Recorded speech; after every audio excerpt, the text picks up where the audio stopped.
लक्ष्मीची पावलं उमटतील आणि एक प्रकारे सर्वसाधारण मध्यमवर्गीय आणि सर्वांनाच लक्ष्मी प्रसन्न झाली आहे अशा प्रकारचं अर्थसंकल्प आदरणीय प्रधानमंत्री मोदीजींनी या वेळेस मंजूर केलाय। त्याबद्दल मी आदरणीय प्रधानमंत्री मोदीजींचं अभिनंदन करतो आणि केंद्रीय अर्थमंत्री निर्मला सीतारामजी यांचं देखील मनापासून मी अभिनंदन करतो। कारण हा अर्थसंकल्प जो आहे तो सर्वसामान्यांना दिलासा देणार आहे आणि मध्यमवर्गीय कुटुंबांना दिलासा देणार आहे। देशाचे लोकप्रिय आदरणीय प्रधानमंत्री ज्यांनी विकसित भारताचं स्वप्न पाहिलंय ते आता मला वाटतं प्रत्यक्षात येईल याची खात्री देणारा हा केंद्र सरकारचा हा अर्थसंकल्प आहे आणि म्हणून मध्यमवर्गीय दुर्बल घटकांना दिलासा देणारा त्यांच्या जीवनामध्ये बदल घडवणारा हा अर्थसंकल्प आपण पाहतोय। आत्मनिर्भर भारताला सबळ आणि सशक्त करणारा हा अर्थसंकल्प आहे आणि खरं म्हणजे सगळ्यात महत्त्वाचं म्हणजे या अर्थसंकल्पात नोकरदार वर्गाला जो दिलासा मिळालेला आहे त्याचं वर्णन एक अभूतपूर्व आणि क्रांतिकारी असंच करावं लागेल। कारण टॅक्स पेअरना या बजेटमध्ये छप्पर फाडके फायदा मिळालेला आहे। म्हणजे 12 लाखापर्यंत उत्पन्नावर संपूर्ण करमुक्ती देण्याचा निर्णय घेतलाय। हा एक मोठा क्रांतिकारी निर्णय आहे आणि म्हणूनच मी मगाशी म्हणालो की कारण यामुळे करदात्यांची अधिकची बचत होईल। मोठ्या प्रमाणात त्यांना जे टॅक्स भरावा लागत होता त्यामध्ये उत्पन्नात त्यांच्या मोठ्या प्रमाणात बचत होईल आणि जो वाचलेला पैसा जो आहे त्यांचा बँकांमध्ये किंवा अन्य स्वरूपाच्या जी बचत करतील तिकडे वळेल आणि शेवटी हा पैसा जो आहे हा पैसा जो वाचलेला हा पुन्हा एक प्रकारे मार्केटमध्येच येईल आणि आपली अर्थव्यवस्था त्यामुळे मजबूत होईल। याच्यामध्ये शेतकरी, महिला, ज्येष्ठ नागरिक, युवक वर्ग, मध्यम वर्ग, उद्योग क्षेत्र या सगळ्या क्षेत्रांचा विचार करणारा हा विकासाभिमुख लोककल्याणकारी असा अर्थसंकल्प आहे आणि जवळपास शिक्षण, आरोग्य आणि कृषी या तिन्ही क्षेत्रांना नवसंजीवनी देणारा अर्थसंकल्प आहे असं म्हटलं तरी ते वावगं ठरणार नाही। आणि त्यामुळे शेतकऱ्यांसाठी ज्या योजना केल्या, निर्णय घेतले, धनधान्य कृषी योजनेमुळे शेतकऱ्यांच्या घरात समृद्धी येईल। किसान क्रेडिट कार्डासाठी लिमिट वाढवलेलं आहे। कृषी क्षेत्रात तंत्रज्ञानाचा मोठ्या प्रमाणावर उपयोग करण्यात येणार असल्यामुळे दर्जेदार उत्पादनात देखील वाढ होईल। म्हणजे खर्चामध्ये बचत होईल आणि उत्पादनात वाढ होईल असा दुहेरी फायदा यामध्ये होईल। यामध्ये आरोग्य क्षेत्रात देखील मोठा निर्णय त्यांनी घेतलाय। कस्टम ड्युटीमध्ये कॅन्सर सह इतर 36 आजारांच्या औषधांना कस्टम ड्युटीतून वगळलेला आहे। त्यामुळे गोरगरिबांना किफायतशीर औषधं मिळतील, परवडणाऱ्या किमतीत औषधं मिळतील आणि त्यांना उपचार करणं सोपं जाईल। मेडिकलच्या 10,000 जागा वाढवण्याचा निर्णय घेतलाय। त्यामुळे वैद्यकीय शिक्षण आता अधिक विद्यार्थ्यांना घेता येणं शक्य आहे। त्याचबरोबर एआयवर, आर्टिफिशियल इंटेलिजन्सवर भर दिलेला आहे। म्हणजे तंत्रज्ञानावर आधारित विकास करण्यावर भर दिलेला आहे। त्यामुळे रोजगार निर्मिती आणि आत्मनिर्भर भारताच्या दिशेने ठोस पावलं या अर्थसंकल्पात टाकून सर्वसमावेशक विकासावर भर दिलेला आहे। त्याचबरोबर महिलांना कौशल्य विकासाचं प्रशिक्षण असेल, विशेषतः मागास वर्गातील महिलांना स्वयंरोजगार आणि उद्योगासाठी नवीन योजना, यामुळे गोरगरीब महिला स्वतःच्या पायावर उभ्या राहतील आणि त्या आत्मनिर्भर होतील. युवकांच्या विकास कौशल्यावर देखील भर दिलाय. सर्व सरकारी माध्यमिक शाळा व प्रायमरी आरोग्य केंद्रांना ब्रॉडबँड सेवा देखील देण्याचा निर्णय घेतला. 50 लाख शाळांमध्ये अटल टिकरिंग लॅब्स या गोष्टीमुळे अद्ययावत तंत्रज्ञान तळागाळापर्यंत पोहोचेल, अगदी ग्रासरूटपर्यंत पोहोचेल आणि त्यामुळे फायदा होईल. स्टार्टअपसाठी देखील क्रेडिट लिमिट वाढवलेलं आहे आणि मध्यम तसेच सूक्ष्म उद्योगांना MSMEसाठी देखील सोप्या पद्धतीने भांडवल उपलब्ध करून देण्याचा निर्णय घेतला. त्यामध्ये दुप्पट त्यांना भांडवल मिळेल आणि स्टार्टअपमध्ये देखील दुप्पट त्यांना जे भांडवल आणि कर्ज आहे त्याचं लिमिट देखील केलेलं आहे. त्याचबरोबर एक नवीन योजना जी हील इन इंडिया, या योजनेमुळे देशात मेडिकल टुरिझम देखील वाढेल. याचा देखील शेवटी देशामध्ये टुरिझम वाढेल. महाराष्ट्रामध्ये खूप मोठ्या प्रमाणावर टुरिझमला पोटेन्शियल आहे, त्याचा फायदा आपल्यालाही होईल. विशेषतः महाराष्ट्रात देखील परदेशातून येणाऱ्या रुग्णांची संख्या यामुळे वाढेल आणि त्यामुळे आपल्या महाराष्ट्राला फायदा होईल. त्याचबरोबर व्यवसाय सुलभता म्हणजे इज ऑफ डुईंग बिझनेस मध्ये देखील महत्त्वाच्या सुधारणा केलेल्या आहेत. त्यामुळे गुंतवणूक इन्व्हेस्टमेंट करणारे जे लोक आहेत, इन्व्हेस्टर, त्यांना मोठा दिलासा मिळेल. आणि एकंदरीत सगळं जे शहरांच्या विकास कामांसाठी देखील म्हणजे नगर विकास, अर्बन चॅलेंज फंडची घोषणा केलेली आहे, ती क्रांतिकारी आहे. शेवटी प्रत्येक शहरात आपल्या महाराष्ट्राचं देखील किंवा देशातल्या इतर शहरांचं, राज्यातल्या इतर भागाचं अर्बनायझेशन फास्ट होत आहे, शहरीकरण फास्ट होत आहे आणि त्यामुळे यामध्ये फायदा होईल. त्याचबरोबर उडान योजनेमध्ये 4 कोटी प्रवाशांना आणखी वाढीव सामावून घेण्याचा निर्णय घेतला आहे. त्यामुळे लहान लहान शहरात देखील हवाई सेवा जी आहे, एअर कनेक्टिव्हिटी, ती देखील मिळेल. हा खरं म्हणजे सशक्त भारताचा रोडमॅप आहे आणि देश आर्थिक महासत्तेकडे नेण्याचं जे स्वप्न आपल्या सगळ्यांचं आहे, त्याचं एक पहिलं पाऊल या बजेटमध्ये दिसतंय आणि म्हणून एक अतिशय सकारात्मक आणि आंतरराष्ट्रीय स्तरावर आर्थिक क्षेत्रात देशाचं स्थान अधिक बळकट करणारा आणि सर्व क्षेत्रांमध्ये उमेदीचं, उत्साहाचं वातावरण निर्माण करणारा हा अर्थसंकल्प आहे. कारण आपण बघतो की आदरणीय प्रधानमंत्री मोदीजींनी आपल्या देशाचं नाव जगभरामध्ये ज्या पद्धतीने उंचावण्याचा प्रयत्न केला आहे, आपली अर्थव्यवस्था 11व्या क्रमांकावरून 5व्या क्रमांकावर आणली, आता ती 3ऱ्या क्रमांकावर आणण्याचा प्रयत्न आहे. त्याला खऱ्या अर्थाने या अर्थसंकल्पामध्ये चालना मिळेल. त्याचबरोबर पायाभूत सुविधांसाठी देखील मोठ्या प्रमाणावर रक्कम ठेवली. 1.5 लाख कोटींची रक्कम 50 वर्षासाठी इंटरेस्ट फ्री केलेली आहे आणि शहरी विकासासाठी देखील 1 लाख कोटी रुपयांचा फंड दिला जाणार आहे. त्याचबरोबर स्ट्रीट वेंडरसाठी देखील UPI लिंक्ड कार्ड आणण्याची घोषणा देखील केली आहे. म्हणजे त्याच्यामध्ये देखील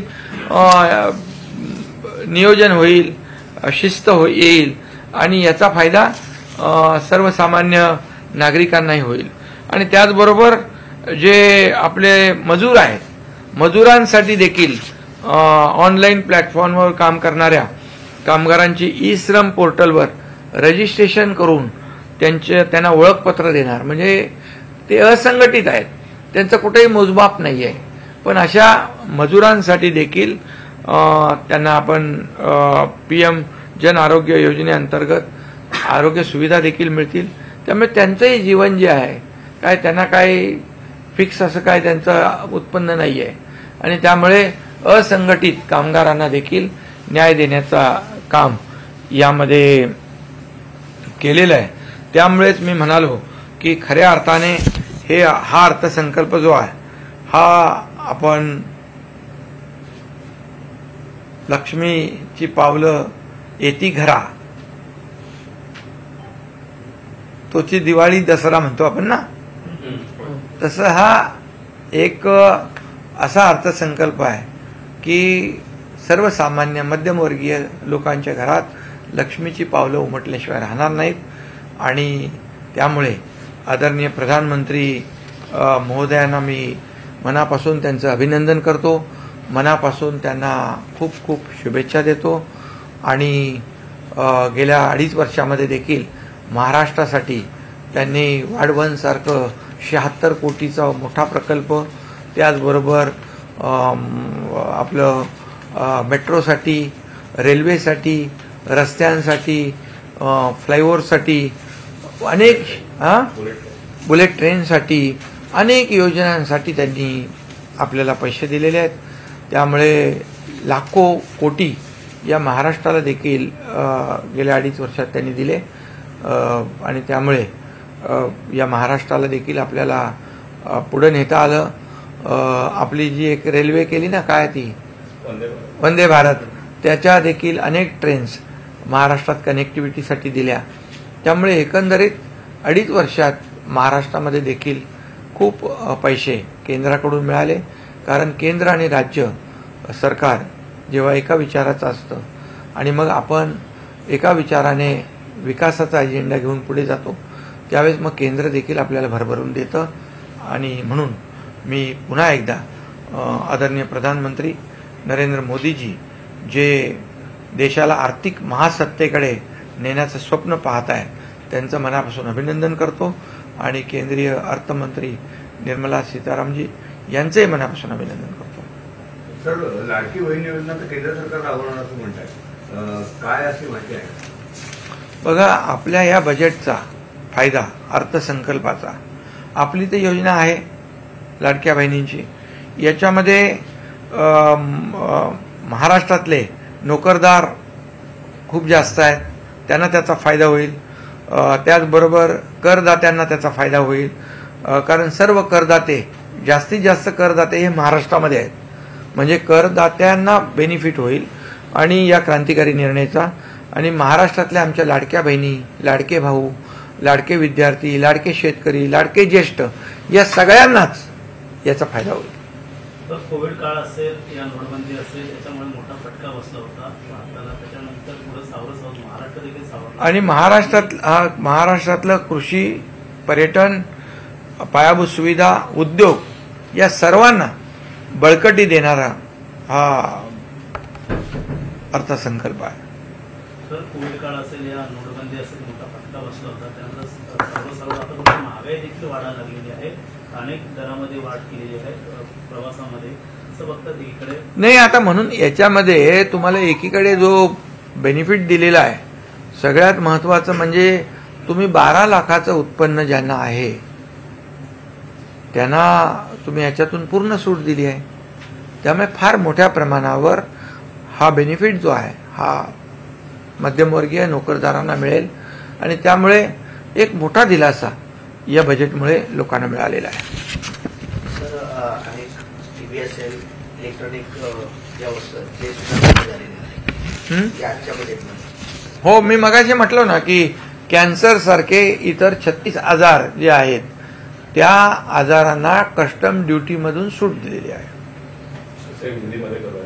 हा, आणि कर ह्याच्याबरोबर 12 लाखाचं उत्पन्न करमुक्त करण्याबरोबर जे स्टँडर्ड डिडक्शनची मर्यादा 50,000 होती ती पण 75,000 केली. त्याच्यामुळे देखील फायदा होईल. आज का जो अर्थसंकल्प है ये मैं कहूँगा कि हर घर में लक्ष्मी प्रसन्न हुई है.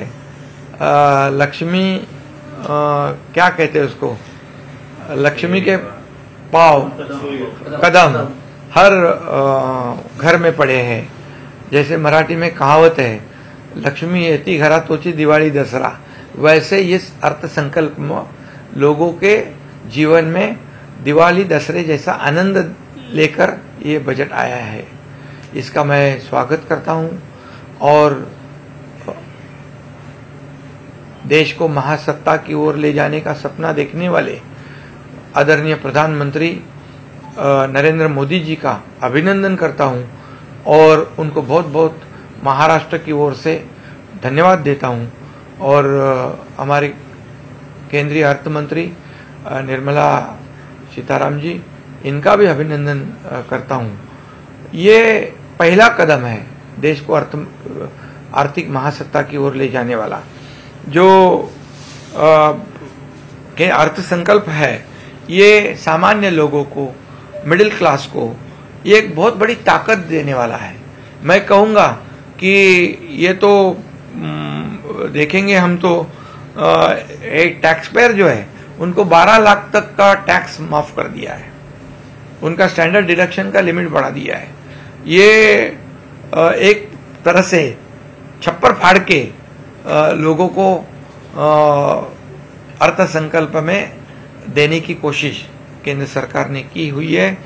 इसमें नौकरी करने वाले लोग, जो सर्वसामान्य लोग, इनको बहुत बड़ा फायदा होगा। और ये टैक्स में से बचा हुआ पैसे जो है वो कोई सेविंग करेंगे, कोई इन्वेस्ट करेंगे, आखिर ये मार्केट में आएगा और अर्थव्यवस्था को चालना में बढ़त मिलेगी। इसलिए इसमें सभी लोगों को इन्वॉल्व किया है। किसान है, महिला है, सीनियर सिटीजन है, युवा है, मिडिल क्लास है, इंडस्ट्री उद्योग क्षेत्र है, मतलब एमएसएमई है, स्टार्टअप है, सब है। सभी क्षेत्रों को, सभी वर्गों का इसमें विकास करने का सोचकर ये अर्थ संकल्प बनाया है। मैं ये भी कहूँगा एजुकेशन और हेल्थ और कृषि, ये तीनों विभाग जो है उसको भी एक मजबूत करने का, संजीवनी देने का ये अर्थ संकल्प है। और इसलिए कई योजना है, धन धान्य कृषि योजना, जो किसानों को मजबूत करेगा, किसानों के घर में समृद्धि लाएगा। किसान है हमारा जो कहते हैं हम अन्नदाता है, और उसको भी मजबूत करने का काम किया। किसान क्रेडिट कार्ड का लिमिट भी बढ़ाने का निर्णय लिया है, और उसमें कृषि विभाग में, खेती विभाग में नए नए एडवांस टेक्नोलॉजी का इस्तेमाल भी करने का निर्णय लिया। इससे लागत कम होगी और आमदनी जो है, उत्पादन बढ़ेगा, इससे किसानों को फायदा होगा। कस्टम ड्यूटी में से कैंसर जैसे और 36 बीमारियों के दवाइयों पर से कस्टम हटा दी गई है। इसलिए बहुत उनको अफोर्डेबल कीमत में दवाइयाँ मिलेगी, उनकी जान बचेगी। और एआई पे भी बहुत ही फोकस किया है। आर्टिफिशियल इंटेलिजेंस जो है उसके ऊपर भी आज जमाने के साथ हम जा रहे हैं। तो रोजगार निर्मित है और आत्मनिर्भर भारत की ओर ये कदम बढ़ाने वाला अर्थ संकल्प है। और इसलिए महिलाओं को भी बहुत काफी इसमें फायदा दिया है। कौशल्य विकास प्रशिक्षण है, स्टार्टअप है, उसकी लिमिट बढ़ा दी है। और ये सभी लोगों को, ये एजुकेशन हो, हेल्थ हो, इस क्षेत्र को मजबूत करने का काम इसमें किया है। और इसलिए ये बजट जो है ये मेडिकल टूरिज्म को भी बढ़ावा देने का काम किया है, क्योंकि महाराष्ट्र में विदेश में से भी कई मरीज आते हैं। इससे भी उनको भी फायदा होगा और हमारे महाराष्ट्र के मेडिकल टूरिज्म को भी और मेडिकल सेक्टर को भी फायदा होगा। और इसमें रोजाना काम में सुलभता आनी चाहिए, इसलिए ईज ऑफ डूइंग बिजनेस पे भी फोकस किया है, उसको भी फायदा किया है। और बहुत मैं इतना ही कहूंगा कि ये सशक्त, मजबूत भारत का एक रोड मैप इस अर्थ संकल्प में दिखाई दे रहा है। पिछले 2.5 साल में भी केंद्र ने हमें बहुत पैसे दिए हैं। बुलेट ट्रेन हो, मेट्रो हो, रेलवे हो, और इसके साथ ये जो वाडवन का पोर्ट है, ये 76,000 करोड़ का नगर विकास हो, कई जो हमारे प्रस्ताव आए हैं, उस प्रस्ताव को केंद्र सरकार ने कभी ना नहीं कहा, हमें खाली हाथ नहीं भेजा। जो हमने राज्य के विकास के लिए मांगा वो देने का काम किया। इसका फायदा भी हमें ये विधानसभा के चुनाव में हुआ है, डबल इंजन सरकार का। सर, हे जे बजेट आहे कुठेतरी पोटात गोळा आणण्यासारखं बजेट आहे. त्यामुळे अदानी असेल या भाजपला हे बजेट पुरेसे आहे असं आता विरोधक म्हणाला. विरोधकांना काय पाहिजे? विरोधकांनी एवढाच विचार केला पाहिजे, खरं म्हणजे हे बजेट काय महाराष्ट्र आपल्या देशातच आहे ना, का देशाच्या बाहेर आहे? या मागच्या बजेटमध्ये पण असाच त्यांनी आरोप केला, महाराष्ट्राला काय दिलं, महाराष्ट्राला काय दिलं. अरे नंतर कळलं की महाराष्ट्राला प्रत्येक योजनेमधून पैसे आहेत, कारण आपल्याकडे करदाता सगळ्यात जास्ती आहेत, त्याचा बेनिफिट त्यांना होणार. नोकरदार वर्ग जास्ती आहे, त्याचा बेनिफिट होणार. त्याचबरोबर आमच्या लाडक्या बहिणी, लाडके भाऊ, लाडके शेतकरी, लाडके विद्यार्थी, ह्या लाडके सिनियर सिटीजन यांना देखील याचा फायदा होणार आहे. त्यामुळे या बजेटमध्ये भरभरून तरतुदी आहे. तुम्हाला डिटेल सगळं कळेल.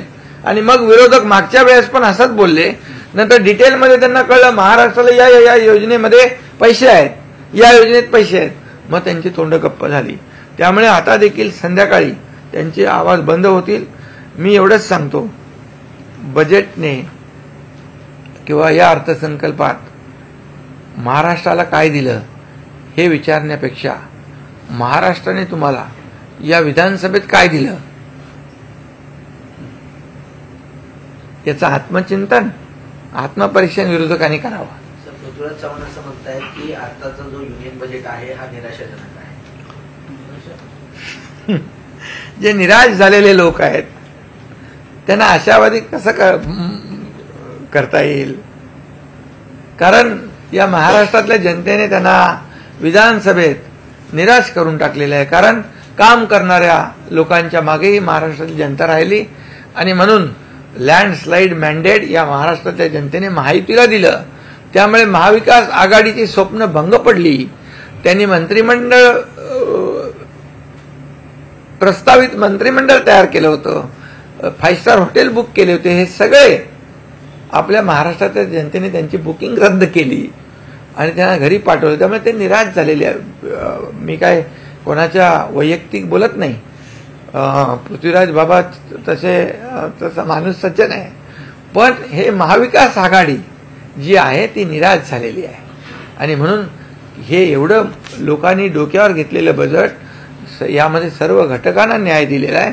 या बजेटला निराशाजनक बजेट म्हणणं म्हणजे खऱ्या अर्थाने एक हे दुर्दैव आहे.